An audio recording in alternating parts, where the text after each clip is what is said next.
Yes, when I sort of think about the challenges the country faces, there are some short-term issues in relation to Brexit, which people are familiar with, and also the ongoing challenge of how to manage this economy, which is growing very quickly and probably growing too quickly, and how do we, in that context, build resilience for the future, manage the short-term challenges and build resilience for the future.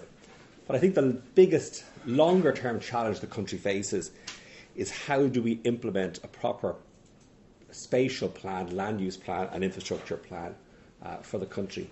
And we've had many attempts at this in the past. There are some former colleagues in the audience who have been through this, different approaches where there was an enormous ambition but a disconnect between ambition and capacity, a disconnect between our approach to spatial issues and infrastructure.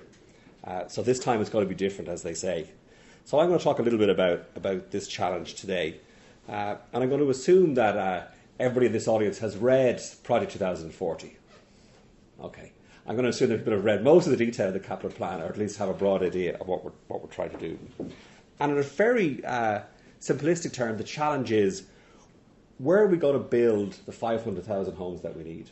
So we have projections for population growth of about 1 million, and given the number of people per household, the average number of people per household, that equates to around 500,000 homes. And the big policy challenge for us is, where are we going to build these homes? What type of homes will they be? Where are they going to be built? And how will they link in with other key parts of infrastructure for the country, particularly in relation to transport? And as we see it, the policy challenge, the policy dilemma that we face is quite simple. We can continue with the unplanned, uncoordinated urban sprawl that characterised development for the last 40, 50 years. And one of the consequences of that is an overly dominant Dublin, and a Dublin which is growing very fast and becoming increasingly dominant as a share of overall activity in the country. Or we can move to a different type of development and have more compact city forms, both in Dublin, Limerick, Cork, Galway, Waterford, and compact city forms that work, thank you very much, better for people, but in terms of the other second-tier cities, can actually provide a very reasonable counterbalance to the growth of Dublin. So I guess that's the challenge for us. That's the policy challenge for us. And we are living in the age of cities, as people here will know. 2% of the landmass of the world is occupied by cities, but 53% of the population of the world, and growing. 70% of emissions, so most of the energy and the emissions are related to cities. Thank you, Sean. And 85% of economic activity takes place in cities. So when we think about how our economy will grow and develop and what the future will look like, a lot of it really depends on cities and how those cities will grow. And cities are not just important in themselves, but of course they're key drivers for regional development. So if we look at the prosperity of the northwest or the western regions of Ireland, a lot of it is the function of how well will Sligo develop, how well will Galway develop. When we look at the southwest, it's really about the Limerick-Cork corridor. So really, in terms of cities, not just in themselves as magnets for growth, but as key drivers to pull their economic regions with them.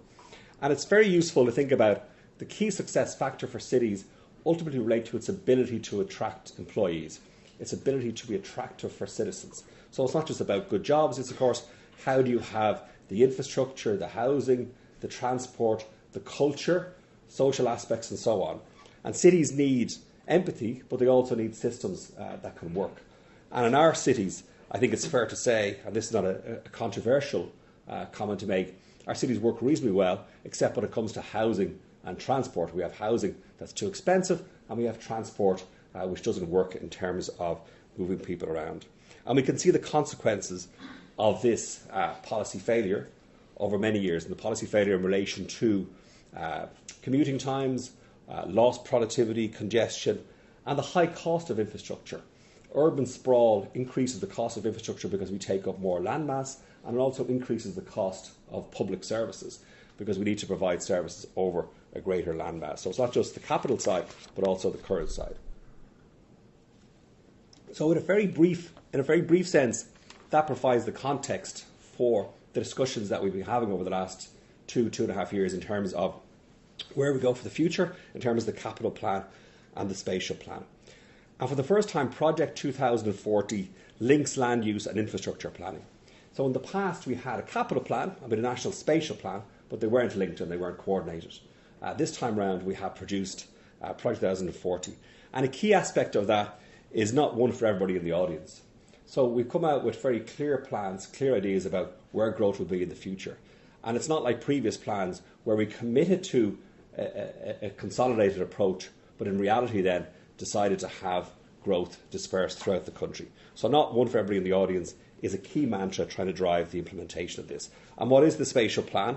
Well, I know this audience knows the details reasonably well, so I won't go through it, but 50% of the growth is to take place within the existing core of the 5 cities that I mentioned, Dublin, Cork, Limerick, Waterford and Galway.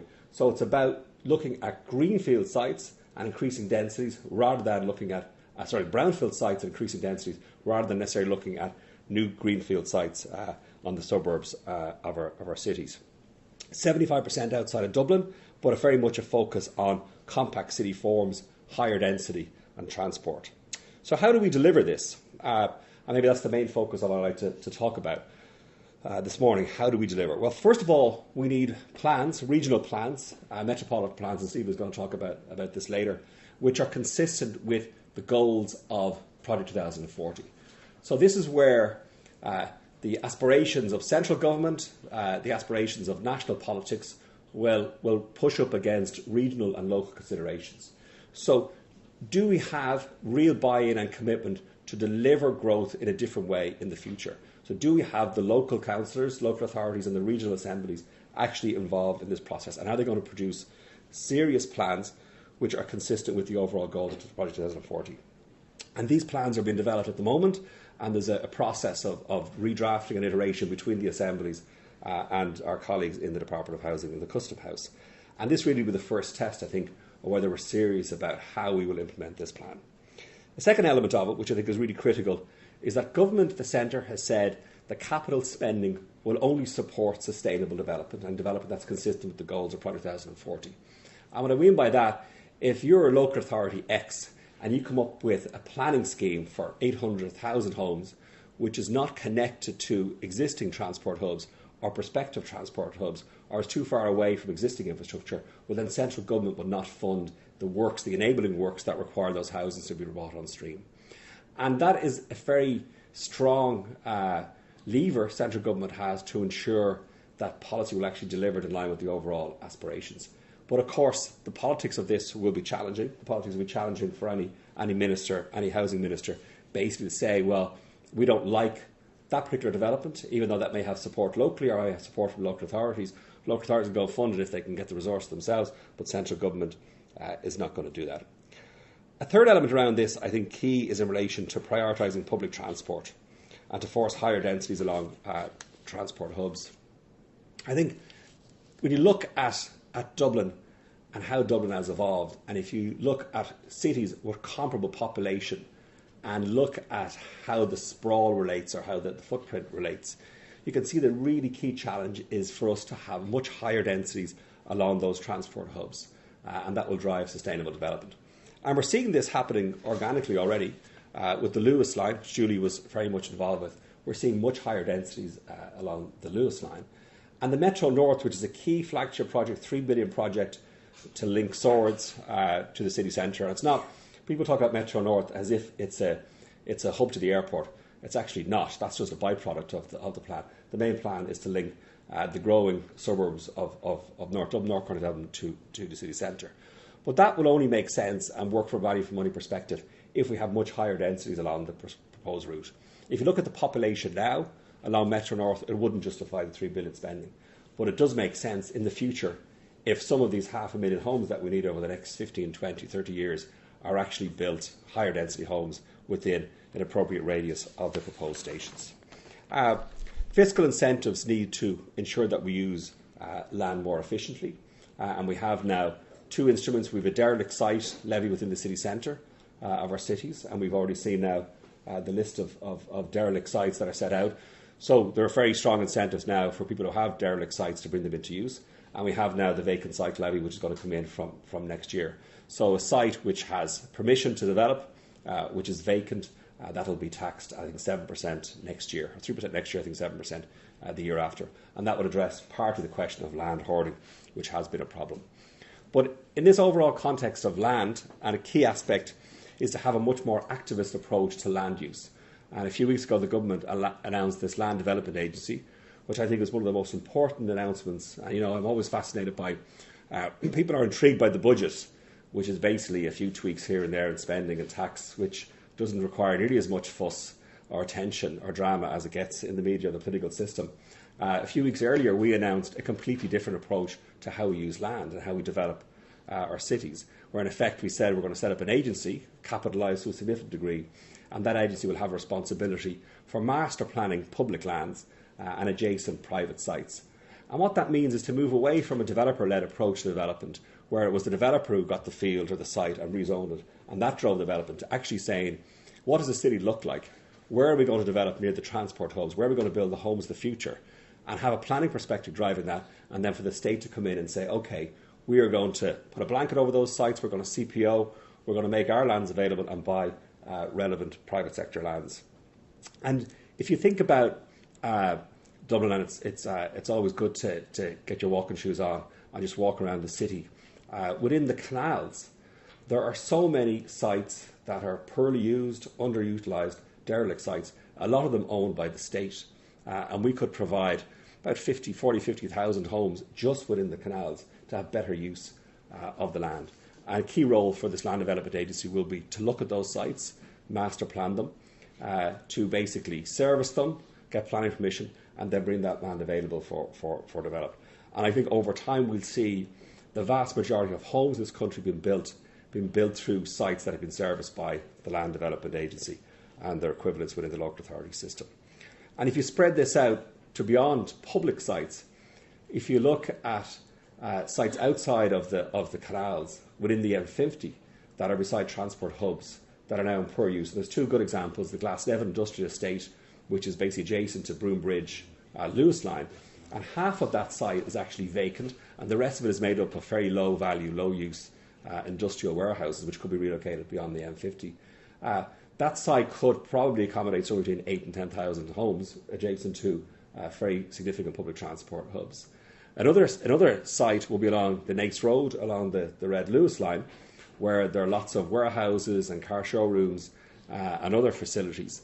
And we could, in effect, build a new small town of Dublin, suburb of Dublin, along that transport hub, if we had a different approach to using land. Now, that, of course, is challenging. It involves relocating premises, it involves moving entities to different parts outside the M50, more suitable locations. But that's the type of activist approach which we're going to have to engage in if we're really serious about developing this city and other cities in a more coherent and planned way. And I'm not suggesting for one moment that's easy. It's not. But this is how other countries develop. This is how other countries do it. They develop a much more activist approach where, in effect, the needs of the strategic plan drive the imperative of where homes are going to be built. Maybe just to talk a little bit about some of the specific challenges then in terms of delivering this plan. I think the first one I've touched on already is in relation to better use of land. And if we'd one wish, it was that we actually start taking seriously land, valuing land and using it appropriately in all its different dimensions. So how do we ensure that happens? And that's about the spatial plans. The metropolitan plans being developed now, and it's about this Land Development Agency and the role of local authorities. So there's a whole variety of questions around land use which are really important. Second issue is around public sector leadership. So we have a tendency in the past in civil service various times to produce plans but not to be really serious about it, or not to really put in place the leadership structures to ensure that it happens. So this time round we've put in place a delivery board which has the secgens of all the main departments and some outside people and others, and we meet every 6 weeks. At this stage we've met several times since the plan was launched, and we are basically focusing on driving implementation of the plan. And that's saying to each sector, well, what are you delivering this year, next year, the year after? What are the blockages? What are the barriers? Let's have conversations where people actually take ownership for their part of the plan and they don't hide behind others when it comes to delivery. And that delivery board has a key role to play in actually ensuring that we push ahead with this plan. We've put in place a number of enablers to ensure that this delivery board has support. We've set up a project office within my own department which coordinates delivery of this. We've set up a project tracker, and this is something which is available now on our website, which sets out all the main projects, programmes, several hundred of them, that are delivered as part of this plan, which sets out when we hope to deliver, and in due course we'll set out at what stage each project is at, whether it's at pre-procurement, planning, procurement stage, development stage, construction stage, near to final delivery, and so on. So we'll have a very clear tracker with a very clear traffic lights about where we are. Are we concerned about the delivery? Is it amber, is it red, or is it green? So to have that tracker discipline, that project management discipline, so people can see exactly where we're at.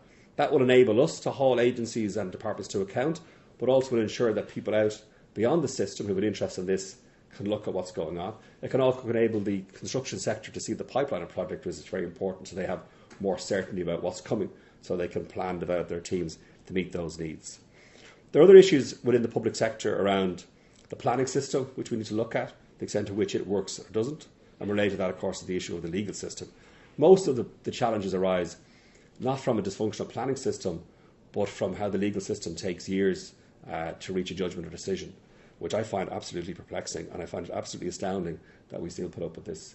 The legal system in Ireland is in many ways a vast conspiracy against doing anything on time or efficiently or within budget. And we've seen that recently with the Apple data centre in Athenry, which there was a dispute and people challenged it, which is absolutely fine. It took the courts years to make a decision about whether they provided permission or not. It's absolutely unacceptable. And just because you have an independent judiciary doesn't mean that it can't be accountable and can't focus on performance. We sometimes confuse those things. A related issue in our world is in relation to the capital works contract and the extent to which that's fit for the scale of ambition now.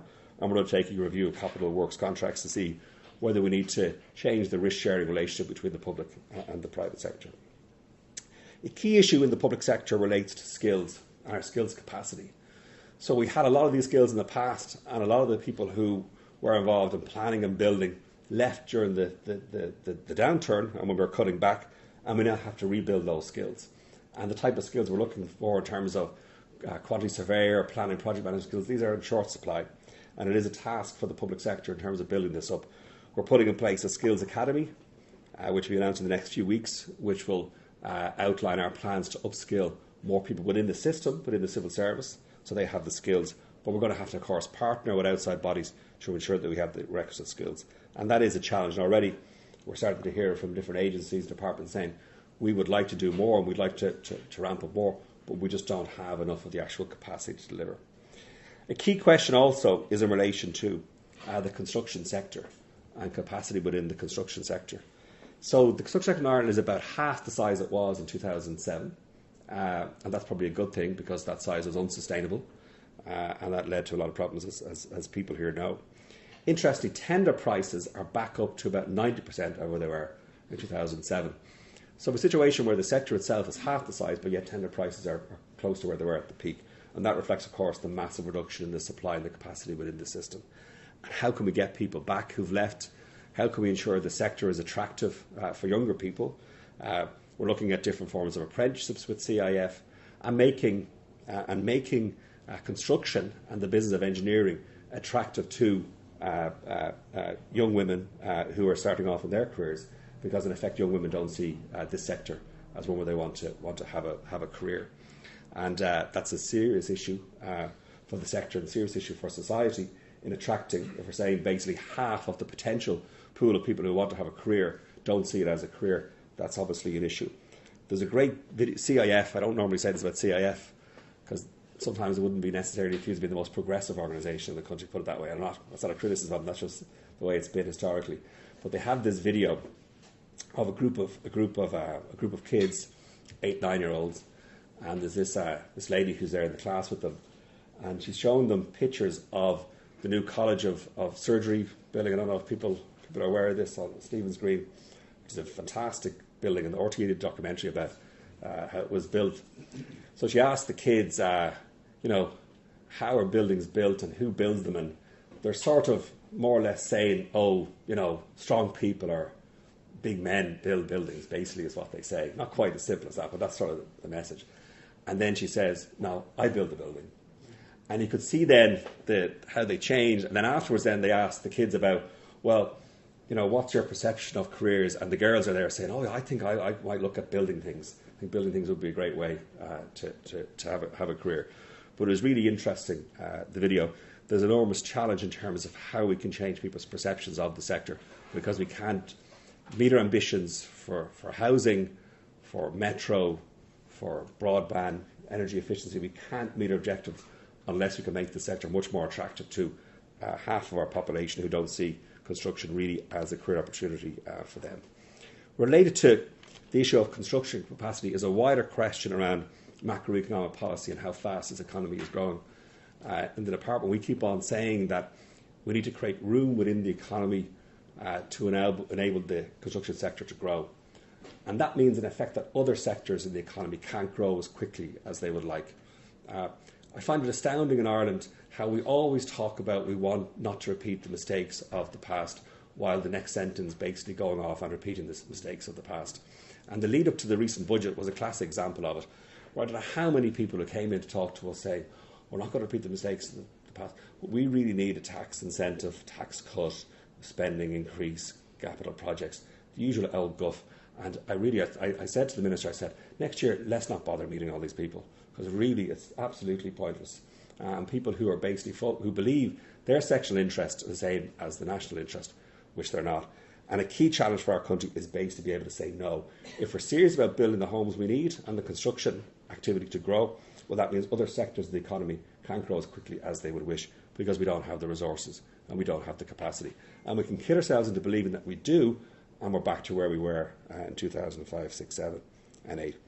And finally, if I was to sum up the main delivery challenge we have, so we're set out what we think is a plan which is in the public interest, the national interest. But the most important thing we can in order to deliver in terms of construction capacity, how we use land properly and all those different issues, the most important thing is for the administrative and political leadership to have the confidence to stand up to vested interests, stand up to short-term interests, to focus on what the medium, long-term strategic interests for our cities and our country. And that's probably the biggest delivery challenge we have. I think I'll stop there. Thank you very much.